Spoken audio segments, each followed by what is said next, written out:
नमस्कार, मैं हूं आपके साथ पूजा सचदेवा। आज बात करूंगी आपसे पश्चिम बंगाल की, क्योंकि बंगाल जल रहा है, सुलग रहा है, सड़कों पर बर्बादी का मंजर है, घरों और दुकानों में तबाही के निशान हैं। हिंदू लोग वहां से घर छोड़ने को मजबूर हैं।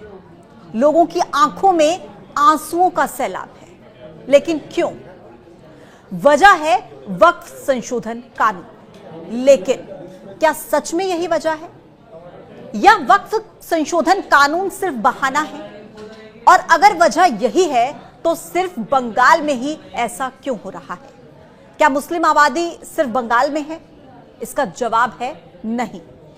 तो फिर हिंसा सिर्फ बंगाल में ही क्यों, और हर बार सिर्फ बंगाल में ही क्यों? क्यों इतने दिन बीत जाने के बाद भी बंगाल में हिंसा शांत नहीं हो रही है? क्यों सरकार, चाहे वो ममता बनर्जी की टीएमसी सरकार हो या फिर केंद्र की बीजेपी सरकार, एनडीए सरकार, बंगाल को सुलगने से क्यों नहीं रोक पा रही है? आज इन सभी मुद्दों पर मैं आपसे डिटेल में बात करूंगी। लेकिन सबसे पहले आप ये समझिए कि आखिर बंगाल में हुआ क्या है। वक्फ संशोधन कानून के खिलाफ पश्चिम बंगाल के कई शहरों में हिंसक घटनाएं हुई हैं। पहले मुर्शिदाबाद में हिंसा भड़की, जिसमें 3 लोगों की जान चली गई। फिर शमशेरगंज के जाफराबाद में बवाल हुआ। इसके बाद दक्षिण 24 परगना में हिंसा भड़की। पुलिस वैन तक में वहां पर आग लगा दी गई। कई वाहनों में तोड़फोड़ की गई। हालात ऐसे हो गए कि कई परिवारों को हिंसा से बचने के लिए अपना आशियाना तक छोड़ना पड़ा।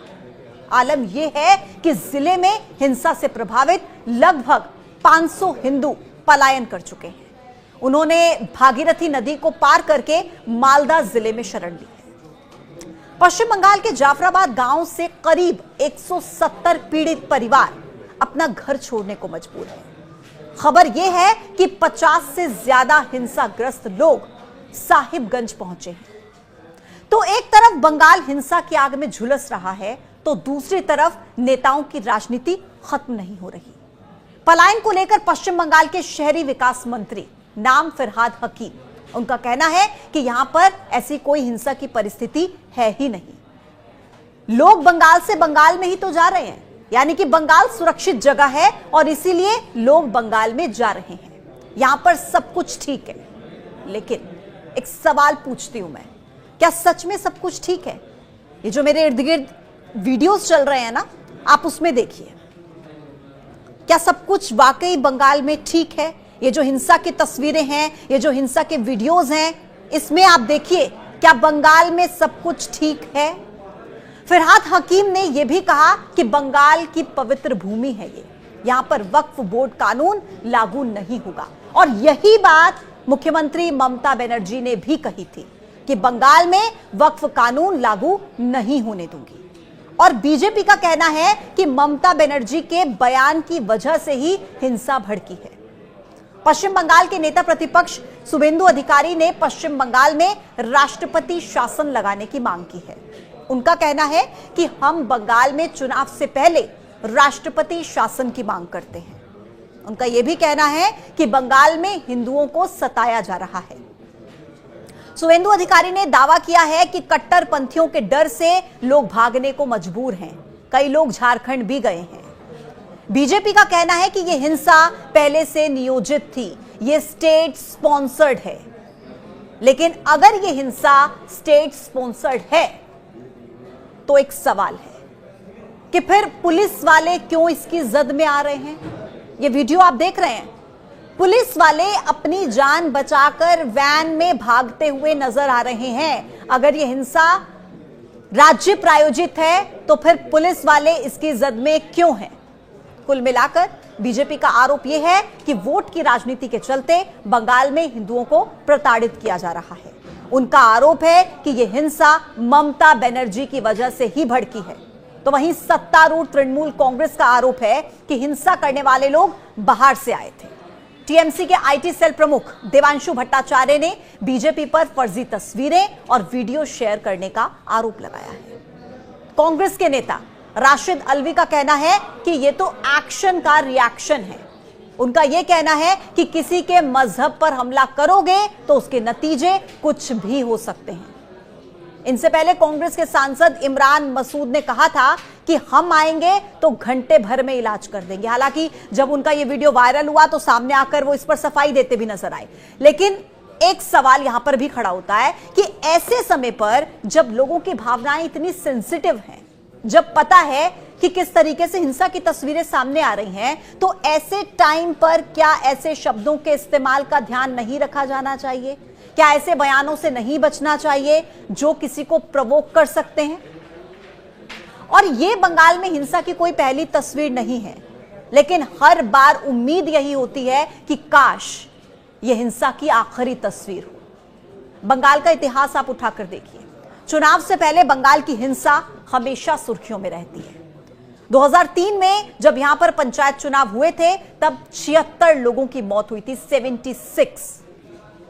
इसमें से 40 से ज्यादा लोग तो वोटिंग वाले दिन ही मारे गए थे।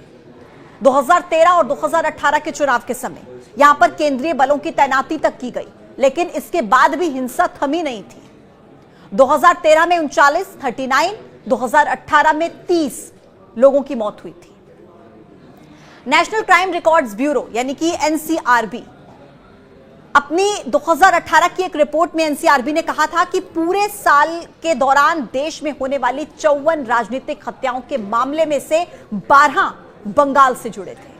उस रिपोर्ट में यह भी कहा गया था कि साल 1999 से 2016 के बीच पश्चिम बंगाल में हर साल औसतन 20 राजनीतिक हत्याएं हुई हैं। पश्चिम बंगाल में हिंसा का दौर 1960 के बाद शुरू हुआ, जिसके बाद 1967 में राज्य में लेफ्ट पार्टी की सरकार आई, जो 2011 तक यानी कि 34 साल तक सत्ता में रही। एक आंकड़ा यह भी बताता है कि इन 34 सालों के दौरान राज्यों में राजनीतिक हिंसा में 28,000 लोगों की मौत हो गई, 28,000। ममता बनर्जी के नेतृत्व में नंदीग्राम और सिंगूर आंदोलन हुआ था और 34 साल की लेफ्ट सरकार का राज वहां पर खत्म हुआ। उस वक्त लोगों को यह उम्मीद जगी कि अब तो सरकार बदल जाएगी और सरकार बदलने के बाद पश्चिम बंगाल में राजनीतिक हिंसा खत्म हो जाएगी। लेकिन क्या ऐसा हुआ? जवाब है नहीं। पंचायत चुनाव हो या विधानसभा लोकसभा चुनाव, पश्चिम बंगाल में हिंसा कम नहीं हुई है। पश्चिम बंगाल में अक्सर कानून व्यवस्था के मसले सियासी बयानबाजियों में उलझा दिए जाते हैं, जिसका नतीजा यह होता है कि ना तो प्रशासन उससे कोई सबक लेता है और ना ही आमजन के सवालों की जवाबदेही होती है। और कुल मिलाकर पिसता कौन है?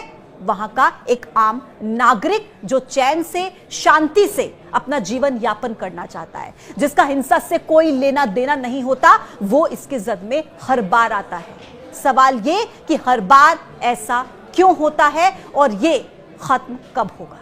इन्हीं सवालों के साथ आपको छोड़कर जा रही हूं। कल फिर से एक मुद्दे के साथ होगी मुलाकात। तब तक के लिए आप देखते रहिए न्यूज़ 18। नमस्कार।